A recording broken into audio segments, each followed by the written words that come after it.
حضرت ابراہیم نے جب دین کے لیے نکلے تو جدوجہد کی، گھر کے اندر بھی گھر کے باہر بھی۔ آپ کے والد کا نام طارق ہے، وہ توحید پرست تھے، ایماندار تھے، پرہیزگار تھے۔ آپ کے چچا کا نام آزر ہے، وہ بت پرست تھے، بت بیچا کرتے تھے۔ حضرت سیدنا ابراہیم علیہ السلام جب میدان عمل میں نکلے تو حضرت ابراہیم علیہ السلام نے اپنے گھر سے جہاد شروع کیا، لڑنا پڑا۔ گھر کے اصولوں سے چچا نے جو رواج بنائے ہوئے تھے اس رواج سے ٹکرائے۔ فرمایا میں اپنے گھر کے اندر یہ بت پرستی نہیں ہونے دیں گا۔ چچا کو ایک دفعہ نہیں بار بار 100 دفعہ سمجھایا۔ آپ کا چچا بت بنا کے بیچا کرتا تھا۔ حضرت ابراہیم علیہ السلام تھوڑے بڑے ہوئے تو کہنے لگا کہ چلو میرے ساتھ، تم بھی بت بیچنے ہیں، ہمارا کاروبار ہے۔ حضرت ابراہیم ساتھ نکلے تو بت پکڑا ہے، گندے پانی کے اندر اس بت کو ڈبوتے ہیں، کہتے ہیں کسی نے خریدنا ہے تو خرید لو، نہ یہ نفع دے سکتا ہے نہ نقصان دے سکتا ہے، جو اپنا آپ نہیں بچا سکتا تمہیں کیا بچائے گا، خریدنا ہے تو خرید لو۔ چچا کہنے لگا تو کاروبار چمکا رہا ہے کہ تباہ کر رہا ہے؟ گھر میں بڑے معاملات خراب ہوئے، جھگڑے ہوئے، لیکن حضرت ابراہیم علیہ السلام ایک منٹ کے لیے بھی اپنے گھر کے اندر بھی کمپرومائز کرنے کو تیار۔ یہ تھوڑا مشکل میں نے پہلو چھیڑ دیا ہے، یہ تھوڑا مشکل پہلو چھیڑ دیا ہے۔ بڑا سمجھدار آدمی ہے پر بیوی سے پردہ نہیں کرا سکتا، سیانا ہے، پنچایت کا بندہ ہے، جو اس سے آپ کہیں گے وہ بات یہ سنائے گا، لیکن کہتا ہے نہیں جی میں نے کوشش کر لی ہے۔ کس قسم کی کوشش ہے صاحب، کیسے ہو گیا؟ حضرت ابراہیم علیہ السلام نے گھر کے اندر سے فرمایا نہیں کرنے دوں گا، گھر کے اندر بھی ٹکرائے، فرمایا تم جو بھی ہو پاش پاش کیا چچا کے اصولوں کو، اور باہر جب نکلے تو صرف علاقے کے چیئرمین سے نہیں ٹکرائے، ایم پی ایم این اے وزیر مشیر سے نہیں ٹکرائے، سپر پاور نمرود دنیا کا واحد حکمران تھا، اس وقت دوسرا کوئی حکمران ہی نہیں تھا، اکیلے حکمران سے جا کر ٹکرائے، کوئی ساتھ فوج نہیں تھی، کوئی ساتھ ان کے طاقت بظاہر دنیا داری کی کوئی نہیں تھی، پر حضرت ابراہیم جا کے ٹکرائے، اور میرے رسول پاک صلی اللہ علیہ وسلم نے سند بیان کی، فرمایا افضل الجہاد کلمۃ الحق عند سلطان الجابر، فرمایا سب سے افضل جہاد یہ ہے کہ تو ظالم بادشاہ کے سامنے کھڑے ہو کے حق بات بیان کر دے، یہ سب سے بڑا جہاد ہے، یہ سب سے افضل الجہاد کلمۃ الحق عند سلطان الجابر، سب سے بڑا جہاد۔ حضرت ابراہیم کھڑے ہو گئے، سپر پاور سے ٹکرائے۔ یہاں ہم لوگ حکمتوں کا شکار ہیں، دیکھیں گے، کریں گے، سوچیں گے، اور مولوی صاحب کو ویسے کہتے ہیں آپ پرہیز کریں سیاسی باتوں سے۔ بھئی اللہ کے ہر نبی نے جا کے وقت کے ظالم حکمران کو لتاڑا ہے، للکارا ہے، یہ تو مشن انبیاء ہے۔ حضرت سیدنا ابراہیم علیہ السلام نے اس کو جا کے کہا کہ تو جھوٹ بولتا ہے، تو جھوٹا ہے، تو خدائی کا دعویٰ کرتا ہے، تو بہت بڑا ظالم ہے، اور قرآن مجید نے اس ساری بات کو بیان فرمایا۔ حضرت ابراہیم علیہ السلام سے کہنے لگا میں رب ہوں، تو آپ نے فرمایا میرا رب تو وہ ہے جو زندہ کرتا اور مارتا ہے، تو پھر آپ حق بات بیان کریں گے تو اللہ مارے گا کہ بندہ مارے گا؟ کچھ بھی نہیں ہوتا، کیونکہ زندگی موت کس کے ہاتھ میں ہے؟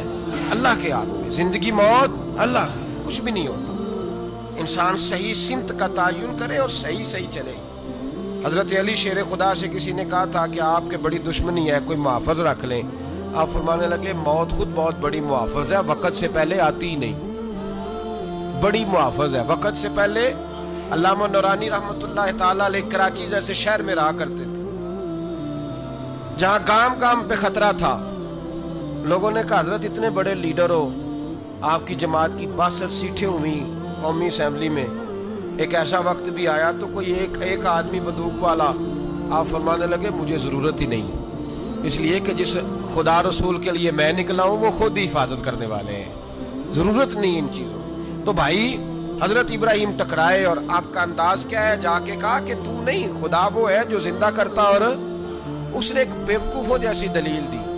ایک آدمی کو کل پھانسی دینی تھی تو اس کو بلایا، کہنے لگا تجھے کب پھانسی ہے؟ اس نے کہا کل، کہنے لگا جا تجھے آزاد کیا، زندگی دی، اس کو چھٹی دے دی۔ ایک عام آدمی بیچارہ بیٹھا تھا، اس کو پکڑ کے نا کہنے لگا اس کی گردن اڑا دو، کہنے لگا دیکھ لو میں بھی زندہ کرتا اور مارتا ہوں۔ وہ جو کل مرنے والا تھا میں نے زندہ کر دیا ہے، اور جس کو پتہ ہی نہیں تھا کہ میں نے مرنا ہے اسے پکڑ کے میں نے مار دیا ہے۔ یہ بیوقوفوں جیسی دلیل ہے۔ حضرت سیدنا ابراہیم علیہ السلام چاہتے تو اسی وقت دلیل توڑ دیتے کہ تو کیا بیوقوفوں جیسی بات کر رہا ہے، اگر تو زندگی دیتا ہے تو مرے ہوئے میں جان ڈال کے دے جس کو تو نے مارا ہے۔ لیکن حضرت ابراہیم نے دیکھا کہ بیوقوف ہے، بیوقوفوں سے بحث نہیں ہوتی، دلیل بدل لی جاتی ہے، ان کی عقل کے مطابق بات کی جاتی ہے۔ حضرت ابراہیم فرمانے لگے میرا رب وہ ہے جو سورج مشرق سے نکالتا ہے اور مغرب میں غروب کرتا ہے، تو اگر رب ہے تو تو مغرب سے نکال کے مشرق میں غروب کر۔ فبہت الذی کفر، کافر لاجواب ہو گیا، اس کے پاس اس چیز کا کوئی جواب نہیں تھا۔ علامہ اسماعیل حقی نے خوبصورت فقرہ لکھا ہے، خوبصورت، جان ڈال دی ایک جملہ کہہ کے۔ حضرت سیدنا علامہ اسماعیل حقی رحمت اللہ علیہ فرمانے لگے چونکہ نمرود بیوقوفوں جیسی باتیں کر رہا تھا، اگر وہ یہ کہہ دیتا نا کہ میں سورج کو نکالتا ہوں مشرق سے، میں غروب کرتا ہوں معاذ اللہ مغرب میں میں نکالتا ہوں، تو آپ اپنے رب سے کہیے کہ وہ مغرب سے نکال کے مشرق میں غروب کرے۔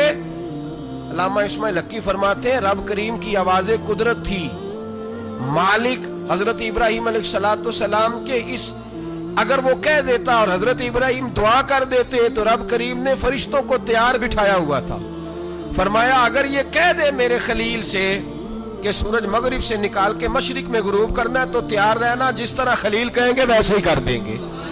واتخذ اللہ ابراہیم خلیلا، ابراہیم ہمارا دوست جو ہوا، جیسے کہے گا ویسے کر دیں گے۔ حضرت سیدنا ابراہیم علیہ السلام کی باتوں کا جب جواب نہ دے سکا، دلیل نہیں بندہ دیتا، پھر لڑائی کرتا ہے، پھر جھوٹے موٹے اعتراض کرتا ہے۔ دلیل ختم ہوتی ہے تو لوگ ذاتیات پہ اترتے ہیں، کہتے ہیں یہ کھانستا صحیح نہیں، دیکھتا صحیح نہیں، دلیل ختم۔ اب ذاتیات پہ اترے، کہنے لگے مجھے پتہ چلا ہے کہ یہ فلانی جگہ گیا تھا تو وہاں جا کے اس نے اس طرح کیا ہے۔ پھر لوگ ذاتیات پہ اترتے ہیں، جب دلیل کا جواب دلیل سے نہیں دے پاتے پھر ذاتیات پر اتر کر حملے کرتے ہیں۔ حضرت ابراہیم کے دلائل کا جواب نمرود نہ دے سکا تو کہنے لگا کہ اس کو آگ میں ڈال دو۔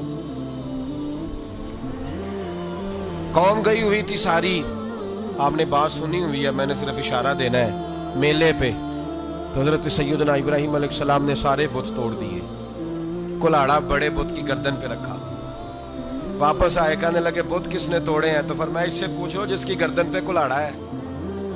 کہنے لگے یہ تو بول ہی نہیں سکتا، تو فرمانے لگے بڑے بیوقوف ہو جو بولتا ہی نہیں، سنتا ہی نہیں، اپنا آپ نہیں بچا سکتا، اس کی پوجا کرتے ہو؟ کہنے لگے پکڑو دلیلیں ختم ہو گئی، اس کو آگ میں ڈالو۔ بہت بڑی حویلی 45 فٹ مربع پہ مشتمل ایک حویلی بنائی گئی اور 45 فٹ اونچی۔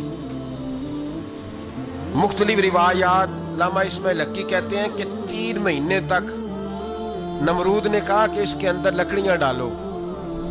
لوگ پوچھنے لگے کتنی دنیا جلانی ہے؟ کہنے لگا بندہ تو ایک جلانا ہے، پر بندہ بڑا تگڑا ہے، ایک بندہ۔ 3 مہینے لکڑیاں ڈالی گئیں، اور لوگوں کی جو تہمات ہوتی ہیں نا وہ بڑی عجیب ہوتی ہیں۔ تہمات میں نے بڑی تفصیل سے رمضان المبارک میں گفتگو کی تھی، بدشگونی، تہمات لوگ لیتے ہیں، اس وقت بھی لوگ تہمات کا شکار ہو گئے، عقیدہ بگڑ جاتا ہے تو وہ عجیب و غریب باتیں کرنے لگتا ہے، تہمات کا شکار ہو گئے۔ بیبیاں نظر مانتی، میں بیمار ہوں اگر صحیح ہو گئی تو اتنے من لکڑی دوں گی حضرت ابراہیم کی آگ جلانے کے لیے۔ ایک عورت لے کے جا رہی ہے لکڑیاں، تو ایک نیک دل آدمی نے اس سے پوچھا کہاں جا رہی ہو؟ کہنے لگی میں نے منت مانی تھی تو حضرت ابراہیم علیہ السلام کو معاذ اللہ جلانے کے لیے لکڑیاں لے کے جا رہی ہوں۔ تو وہ رب کریم کے بندے کہنے لگے تو ڈھونڈتی رہے گی، تجھے وہ جگہ ملے گی نہیں۔ وہ بی بی کئی مہینے گھومتی رہی، جگہ ہی نہیں ملی جہاں لکڑیاں ڈالنی، ماری گئی۔ تہمات کا شکار ہوئے بہت سارے لوگ، تہمات کا۔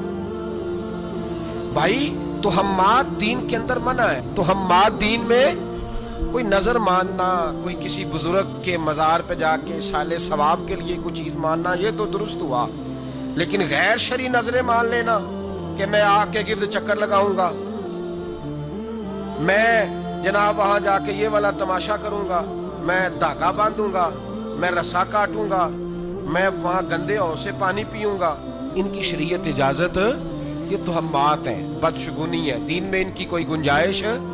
آپ